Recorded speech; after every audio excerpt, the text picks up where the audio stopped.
En el capítulo 21 de Hechos, vamos a leer a partir del versículo 13 para recordar. Los discípulos le han dicho a Pablo que por favor no suba a Jerusalén. Y mira lo que él les responde. Entonces Pablo respondió: ¿qué hacéis llorando y quebrantándome el corazón? Porque yo estoy dispuesto no solo a ser atado, más aún a morir en Jerusalén, por el nombre del Señor Jesús. Y dice Lucas: y como no le pudimos persuadir, desistimos diciendo: hágase la voluntad del Señor.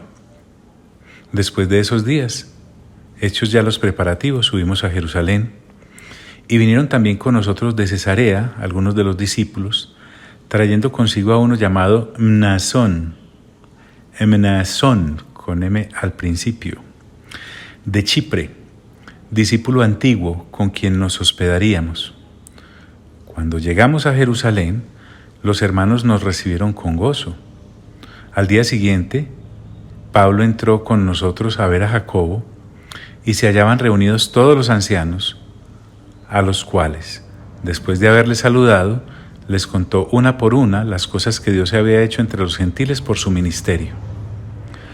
Cuando ellos lo oyeron, glorificaron a Dios y le dijeron: ya ves, hermano, refiriéndose a Pablo, cuántos millares de judíos hay que han creído. No eran pocos.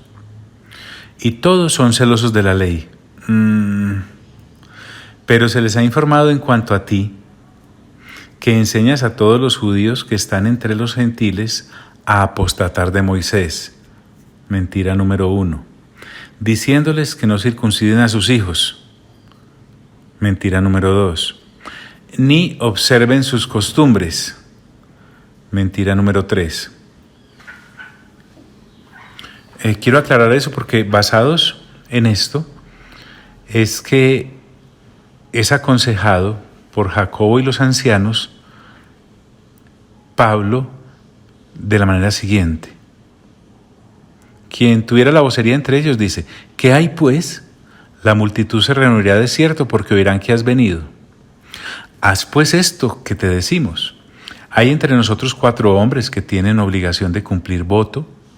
Tómalos contigo, purifícate con ellos y paga sus gastos para que se rasuren la cabeza. Y todos comprenderán que no hay nada de lo que se informó acerca de ti, sino que tú también andas ordenadamente guardando la ley. Bueno, quise leer desde tan atrás porque, aunque sabemos que el Espíritu Santo venía diciéndole a Pablo por todo lugar y dándole testimonio, inclusive a través de profetas, que cuando llegara a Jerusalén, por ejemplo, Agabo le había dicho que lo iban a atar y lo iban a encarcelar, básicamente. Pero eso no quiere decir que esto que los discípulos en Jerusalén están haciendo estuviera bien. A mi modo de ver, yo te dejo en libertad de que opines y consultes. Porque es que estaban aconsejando a Pablo conforme a las apariencias que tenían que guardar con una cantidad de personas que eran muy celosas de su ley. Se les vale, pero realmente no era lo que el Señor nos dio en libertad a través de la cruz del Calvario. Es que aquí estamos hablando del Señor Jesucristo, que fue a la cruz del Calvario y derramó su sangre preciosa. Por estos creyentes no derramó la sangre preciosa ni Moisés, ni los ancianos, ni el mismo Jacobo, ni el mismo Pablo. Fue el Señor Jesús. Y el Señor Jesús nos llamó a libertad completa. Entiéndase libertad y no libertinaje. Pero lo que quiero que miremos acá es la presión religiosa tan grande que existía sobre este conjunto de creyentes que habitaban en Jerusalén. Es más, vamos a ver más adelantico que seguían yendo juiciosamente al templo a celebrar todo lo que con respecto a la ley de Moisés y sus ritos se seguía. Y entendamos que Dios en ese pacto, cuando usted y yo leemos juiciosamente Hebreos, ya no tenía ninguna participación porque el nuevo pacto en Cristo Jesús precisamente había derribado todos esos mecanismos que se usaban para tratar de agradar y de llegar a Dios. El mismo Pablo en Efesios nos dice que nosotros tenemos acceso libremente al trono de Dios, pues por Jesucristo, por su sangre derramada.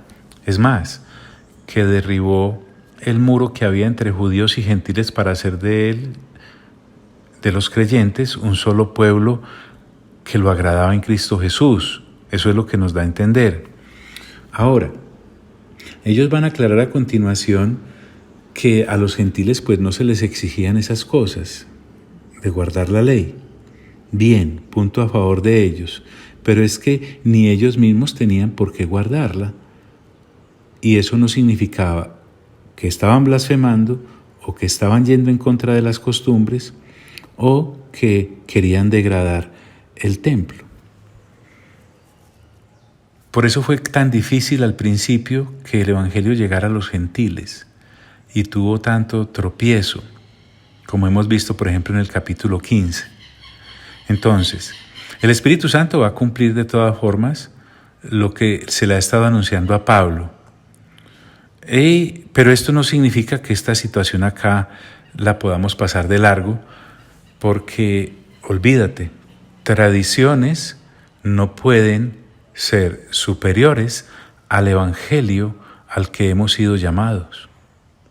Entonces debemos tener cuidado con eso. Entonces ellos le dicen, sino que tú también andas ordenadamente guardando la ley. Y aquí viene la aclaración. Pero en cuanto a los gentiles que han creído, nosotros les hemos escrito determinando que no guarden nada de esto, solamente que se abstengan de lo sacrificado a los ídolos, de sangre, de ahogado y de fornicación. Sí, recordemos que eso es lo que en el capítulo 15 se le escribió a los gentiles. Y no podía ser de otra manera, porque recordemos que se les estaba diciendo a los gentiles que tenían que circuncidarse para ser salvos, porque algunos hombres judíos habían salido desde Jerusalén y habían regado pues esa herejía por las congregaciones gentiles. Eso quedó aclarado. Bueno, Pablo, como sabemos, en otra de sus cartas nos dice que se hizo judío con los judíos para ver si lograba que alguno fuera salvo, gentil con los gentiles para ver si lograba que alguno fuera salvo, pero siempre guardando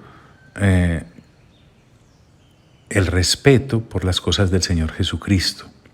No quería decir entonces que se paganizaba para poder llegar a los paganos, no. Pero él cedía hasta donde era posible, eso sí lo puedo entender. Entonces Pablo tomó consigo a aquellos hombres, los que le habían sugerido, los ancianos y el mismo Jacobo, y al día siguiente, habiéndose purificado con ellos, entró en el templo para anunciar el cumplimiento de los días de la purificación, cuando había de presentarse la ofrenda por cada uno de ellos. Entonces ahí iba la cosa corriendo bien. Estoy haciendo también mucho énfasis en esto porque a partir de este momento, en Hechos de los Apóstoles, la vida de Pablo la va a vivir prácticamente en una celda, en distintos lugares, pero siempre encarcelado. Prácticamente hasta el final, cuando usted y yo leemos el capítulo 4 de Segunda de Timoteo, nos vamos a dar cuenta que él prácticamente allí está despidiéndose, porque ya sabe que lo van a ejecutar. Ya sabe que ha terminado la carrera de la fe, ya sabe que ha guardado el buen testimonio. Pero también quiero que miremos cómo en medio de tantos problemas y de tantas dificultades y de tantas injusticias, Pablo jamás dejó de anunciar el Evangelio. Pablo jamás dejó de animar y exhortar a los discípulos. Pablo, por el contrario, se centró para dejarnos plasmado en diferentes cartas, por lo menos a los discípulos de la época, y nos han llegado esas cartas también a nosotros, la doctrina esencial y el evangelio correcto en cuanto a lo que la salvación en el Señor Jesucristo compete. O sea, Él no tiró la toalla y dijo, ya no voy más, por el contrario. Entonces dice este versículo 27, pero cuando estaban para cumplirse los 7 días, unos judíos de Asia, al verle en el templo, alborotaron a toda la multitud y le echaron mano. Estos, voy a usar una palabra castiza, fascinerosos. Empezaron a dar voces diciendo, varones israelitas, ayudad. Miren cómo echan mano del sentimiento étnico y nacionalista de los judíos presentes allí en el templo. Este es el hombre que por todas partes enseña a todos contra el pueblo, la ley y este lugar. Contra el pueblo, falso. Contra la ley, falso. Y contra el templo, falso. O sea, básicamente, este coro que están levantando para acusar a Pablo, siendo falso de toda falsedad, era lo que se les enseñaba y lo que enseñaban. Y en esto es que veo cómo el consejo que se le dio a Pablo para seguir no debió haber sido, pero fue. Él lo siguió porque ya vimos que Pablo, con tal de llevar gente al Evangelio, se colocaba como carne de cañón en todo lugar. Bueno, contra el pueblo, la ley y este lugar. Y además de esto, ha metido a griegos en el templo y ha profanado este santo lugar. Bueno, nosotros ya sabemos por la historia que en el año 70 después de Cristo, el edificio fue totalmente destruido, arrasado, fue saqueado, no dejaron nada. Pero también quiero recordarte que es que Dios ya no habita en edificios, específicamente en templos, hechos por manos de hombres. En su momento, Él, desde luego, habitó en el tabernáculo porque Él lo dijo, en el templo, pero a partir de que entra en vigencia el nuevo pacto, las cosas van supremamente distintas. Bueno, en todo caso, dicen, y además de esto ha metido a griegos en el templo y ha profanado este santo lugar. Porque antes habían visto con él en la ciudad a Trófimo de Éfeso. Entonces el alboroto se armó, porque estos pensaban que Pablo lo había metido en el templo. Entonces se causó el alboroto, miren. Así que toda la ciudad se conmovió y se agolpó el pueblo, las masas. Y apoderándose de Pablo, un arresto civil y religioso, le arrastraron fuera del templo. Claro, había que sacar al hereje. E inmediatamente cerraron las puertas para que no se contaminara el santo lugar. Pero si iban a tomar la justicia en manos propias, porque dice, y procurando ellos matarle. Entonces, el asunto es de palabras mayores. Nosotros necesitamos entender eso. Aquí es donde se le empieza a complicar la vida a Pablo. Y se le avisó al tribuno de la compañía que toda la ciudad de Jerusalén estaba alborotada. Entonces, recordemos que al tribuno había que avisársele de todo lo que en la ciudad ocurría. El tribuno era un comandante sobre por lo menos 1000 personas que se le asignaban como tribuno militar romano. Entonces, Con respecto a esta compañía específica que en Jerusalén se encontraba, los historiadores Lake y Cadbury escriben, esto me parece importante, comillas, la guarnición de Jerusalén consistía en una cohorte de auxiliares formada por lo menos oficialmente por unos 760 infantes, o sea, gente de a pie, con unos 200 de caballería, o sea, caballo. Yo no estoy abusando de que tal vez usted no entienda, pero uno nunca sabe. Y estaba ubicada a unos pocos pasos del templo. Es más, el templo podía ser visto desde esa guarnición, desde la torre de esa fortaleza, para que entendamos cómo es que se le dio aviso tan pronto si este asunto sucedió dentro del templo. Alguno corrió a avisarle. Se le avisó al tribuno de la compañía que toda la ciudad de Jerusalén estaba alborotada. Entonces, claro, él inmediatamente, dice la Escritura, tomando luego soldados y centuriones, corrió a ellos, y cuando ellos vieron al tribuno y a los soldados, dejaron de golpear a Pablo. Menos mal, ¿cierto? Si no, nos lo matan ahí. Entonces, pensemos que cada centurión tenía bajo su mando 100. Y aquí se habla de centuriones. Entonces, si como oficiales tenían a cargo 100 soldados cada uno, pensemos que mínimo pues acompañaron 2 centuriones al tribuno en ese momento. Eso nos da para 200 soldados. Claro, ahí uno entiende por qué la gente se calmó, porque es que si el tribuno hubiese ido solo frente a esa turba alborotada, pero aquí va una buena cantidad de soldados. Entonces, como había tanto judío en ese momento ahí, recordemos que Pablo había subido precisamente porque el Pentecostés y la Pascua estaban cercanos o se estaban a punto de celebrar. Entonces el tribuno y los oficiales pues siempre estaban al tanto de tanta gente que estaba circulando por la ciudad. Bueno, lo bonito acá es que dejaron de golpearlo, porque recordemos que el Señor Jesús tiene un plan para la vida del apóstol Pablo. El Espíritu Santo tiene un plan para la vida del apóstol Pablo. Y hasta que ese plan no se cumpla, nadie puede disponer de la vida del apóstol. Entonces, tomando luego soldados y centuriones, corrió a ellos, y cuando ellos vieron al tribuno y a los soldados, dejaron de golpear a Pablo.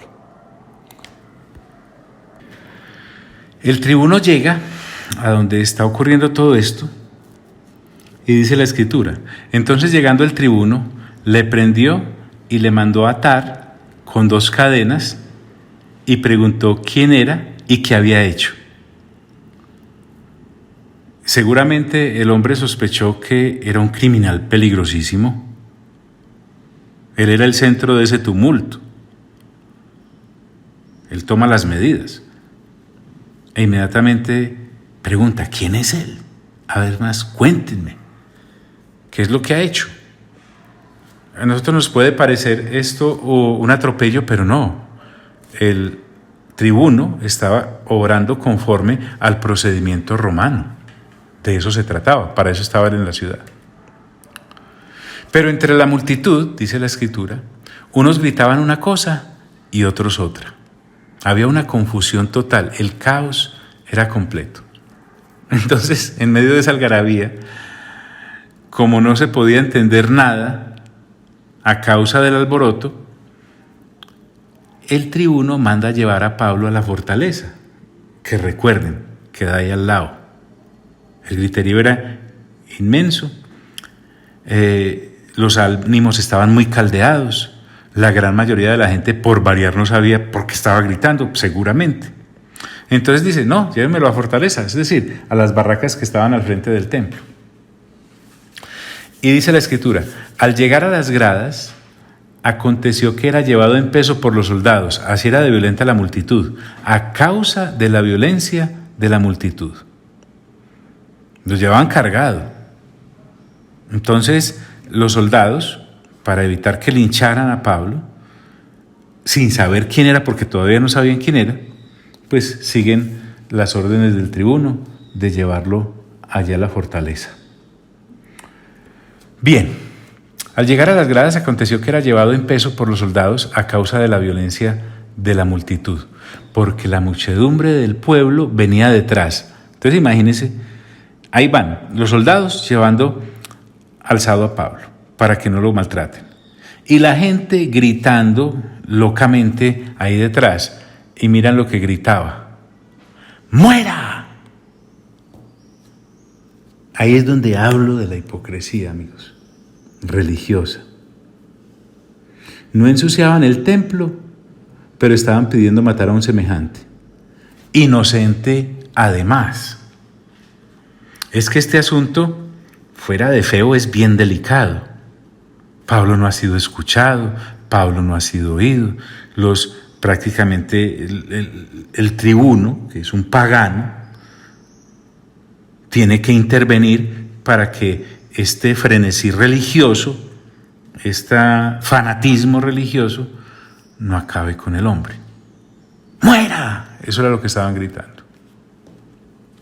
Cuando comenzaron a meter a Pablo en la fortaleza, Pablo habla, porque es que a propósito, hasta este momento Pablo no ha dicho nada.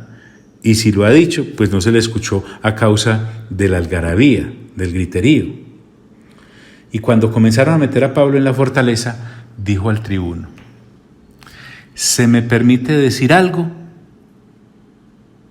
Miren qué decencia. Lucas nos trae esta anotación. Y él dijo, el tribuno: ¿sabes griego?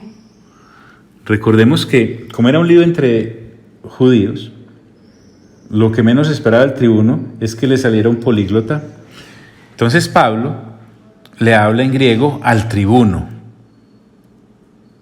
Y entonces el tribuno puede hablar con él, porque miren la cantidad de lucubraciones que el tribuno había hecho él solito en su cabecita. Observen esto.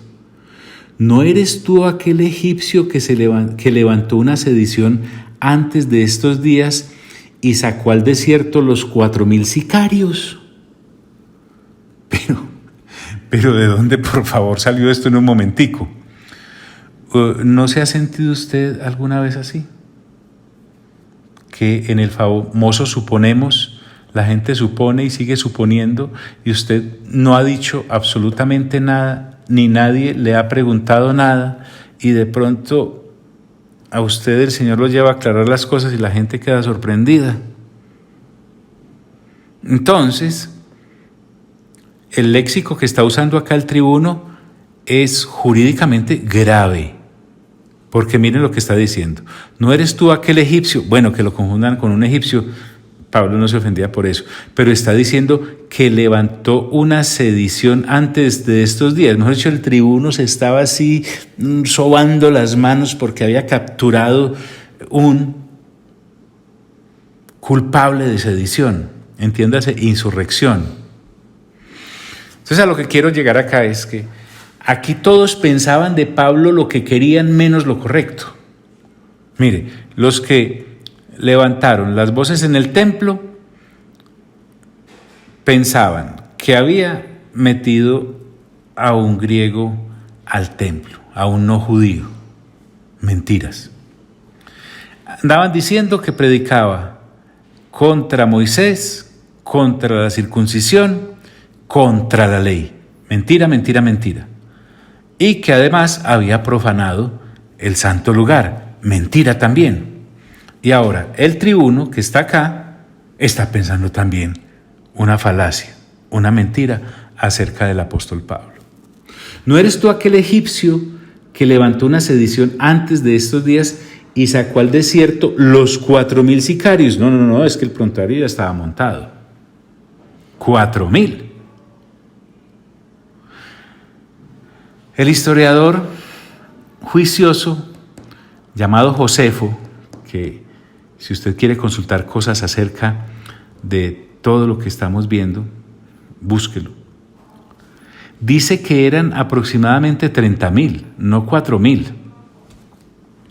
Otro historiador llamado Knowling dice, no, es que posiblemente sí eran 4.000 pero armados y 30.000 eran los seguidores. Entonces ellos, el tribuno, sus soldados, estaban pensando que tenían en sus manos pues un delincuente de grueso calibre contra el imperio. Y además no estaba pues como promoviendo una marcha pacífica según él, sino que además de sedicioso, la gente que lo seguía eran sicarios. Es decir, asesinos. Entiéndase acá eso. No era que eran de la ciudad de Sicar, no, eran sicarios. Se caracterizaban estos por llevar pequeñas armas escondidas en sus vestidos y con ellas mataban gente a plena luz del día. Eran, permítanme, como unos ninjas.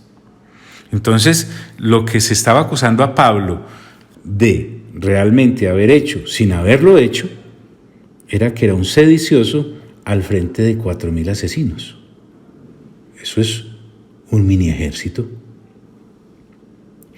Entonces, Pablo nos enseña tantas cosas, Pablo. O sea, si hasta el momento de Pablo hemos aprendido cosas, de aquí en adelante sí es que vamos a aprender.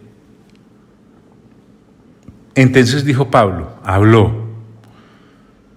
hablando con el tribuno, yo de cierto soy hombre judío de Tarso, sin levantar la voz, sin ponerse a llorar, sin decidir, mejor dicho, decente hasta el final.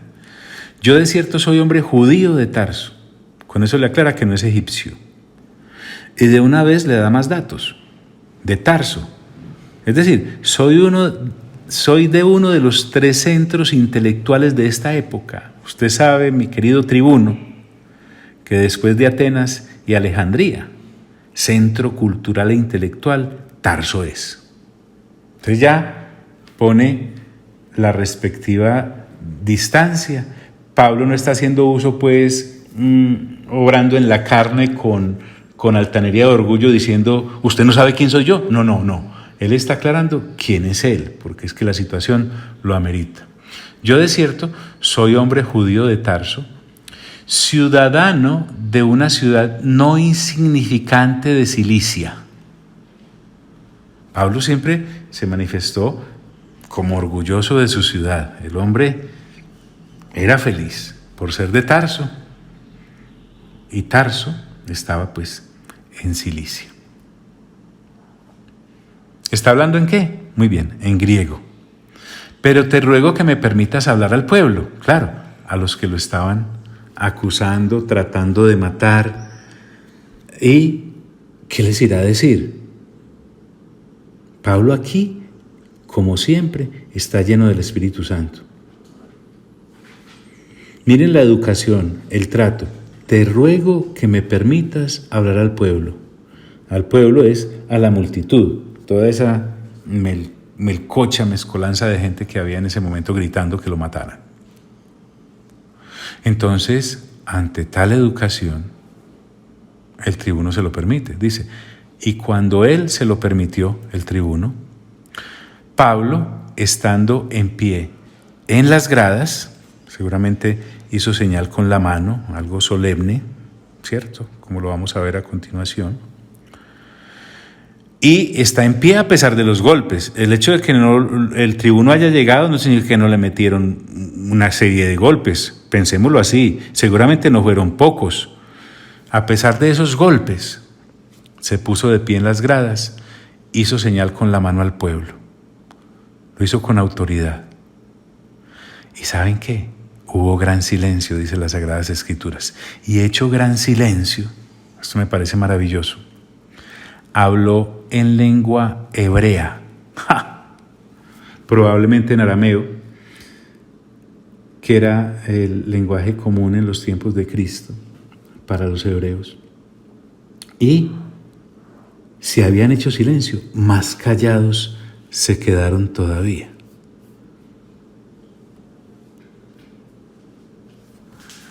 Nuestro capítulo 21 termina aquí, en este versículo 40 y vamos a quedar en vilo para entrar en el capítulo 22.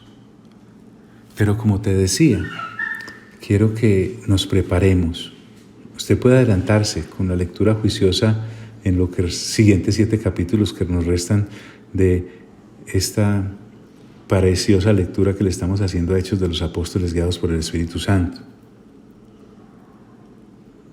Pero es cierto, mire, vamos a aprender muchas cosas como creyentes, acompañando al apóstol Pablo en este peregrinar a través de sus prisiones, que como vamos a ver, no fueron 8 días, ni un mes, ni 2 meses, ni 5, ni 6, no fue un año, no fueron 2, fueron varios.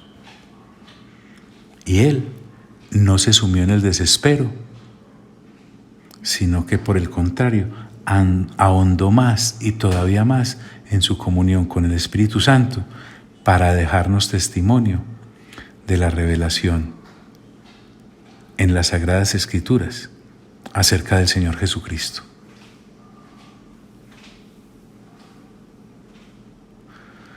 Amado Padre, gracias por la oportunidad que nos estás dando de renovar entendimiento juiciosamente, sin ningún afán. Nosotros no solamente queremos aprender para saber, queremos aprender para vivir. Permite que a cada persona que le llegan estos audios los capitalice de tal forma que en la vida eterna nosotros podamos mirar hacia atrás y pensar: gracias, Señor, por el fundamento que nos diste en las Sagradas Escrituras a través de la lectura juiciosa de tu palabra. Gracias, Espíritu Santo, porque así como guiaste a Pablo, hoy en nuestro siglo, hoy en nuestro país, hoy en nuestra ciudad y en el contexto en que cada uno nos desenvolvemos, tú nos sigues guiando.